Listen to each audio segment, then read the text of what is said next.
Selamat pagi, sejahtera, shalom, ibu bapak, saudara-saudara, jemaat sejahtera di DKI Jakarta yang diberkati Tuhan. Salam sehat semua.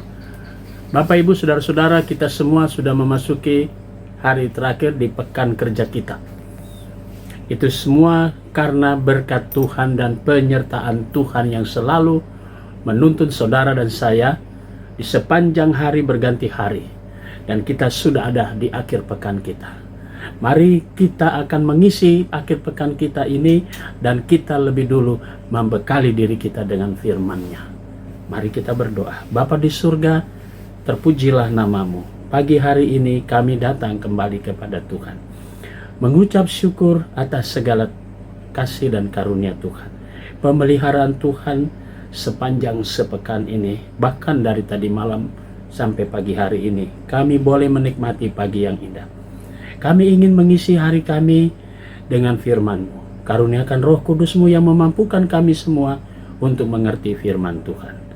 Kami serahkan doa kami dalam nama Yesus Kristus, firman yang hidup. Amin. Bapak, Ibu, Saudara-saudara, anak-anak yang diberkati Tuhan, pembacaan Alkitab kita pagi hari ini terambil dalam Injil Markus, pasalnya yang ke-7, ayatnya yang ke-27, yang menyatakan, lalu Yesus berkata kepadanya, biarlah anak-anak kenyang dahulu, sebab tidak patut mengambil roti yang disediakan bagi anak-anak dan melemparkannya kepada anjing. Demikian sabda Tuhan. Judul yang menjadi landasan renungan kita, Tuhan selalu beri kesempatan.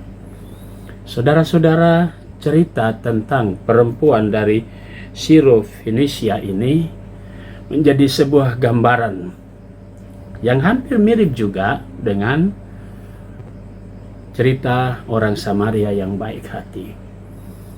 Perempuan dari Siro-Fenisia ini hanya memohon penyembuhan dari Yesus.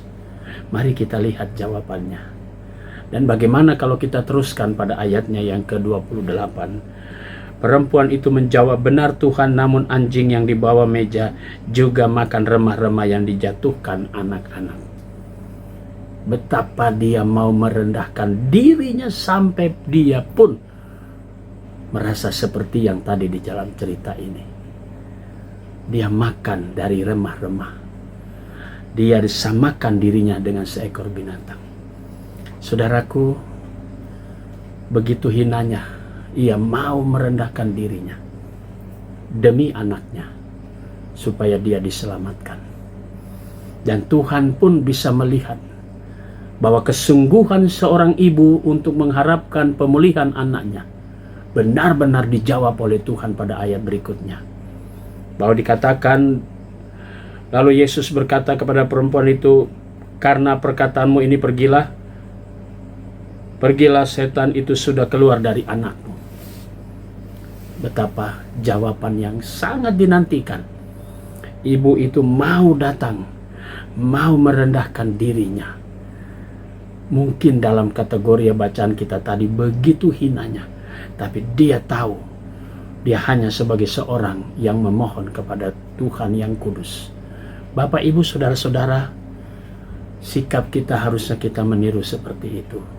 Yang dituntut dari kita adalah kerendahan hati kita.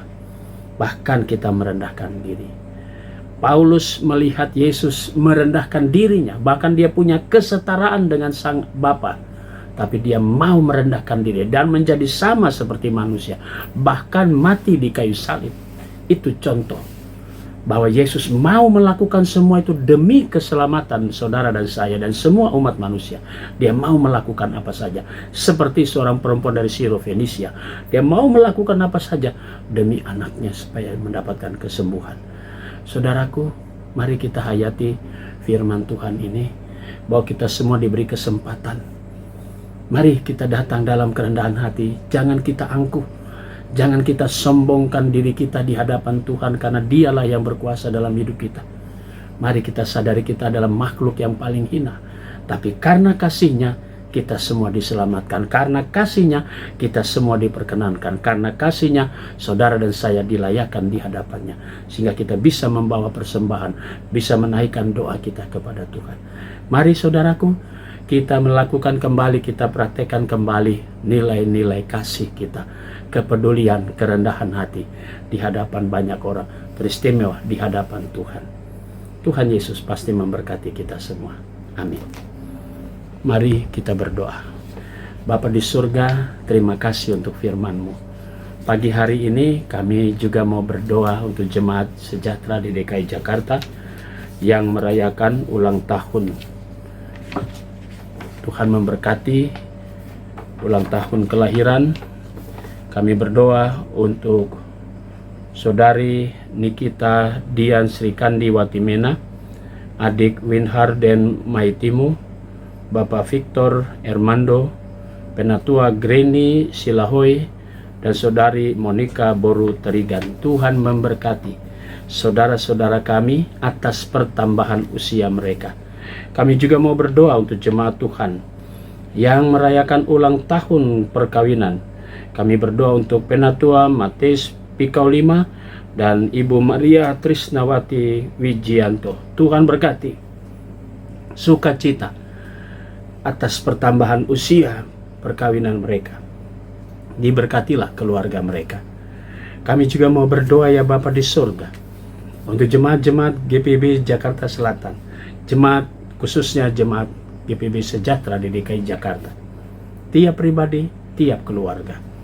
Tuhan juga berkati para diaken, penatua dengan tugas tanggung jawab mereka, beri kesehatan yang baik, berkati keluarga dan pelayanan mereka, bahkan karya kerja mereka.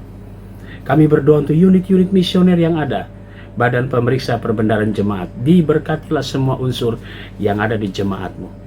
Kami juga mau berdoa untuk bangsa dan negara kami. Tuhan memberkati para pemimpin kami dari pusat sampai ke daerah. Berkati juga aparat-aparat keamanan TNI maupun kepolisian, diberkatilah mereka semua. Inilah doa kami Tuhan. Inilah ucapan syukur kami. Kami naikkan semuanya di dalam nama Tuhan Yesus, Juru Selamat kami yang hidup. Amin. Selamat pagi, selamat menikmati akhir pekan. Tuhan memberkati saudara.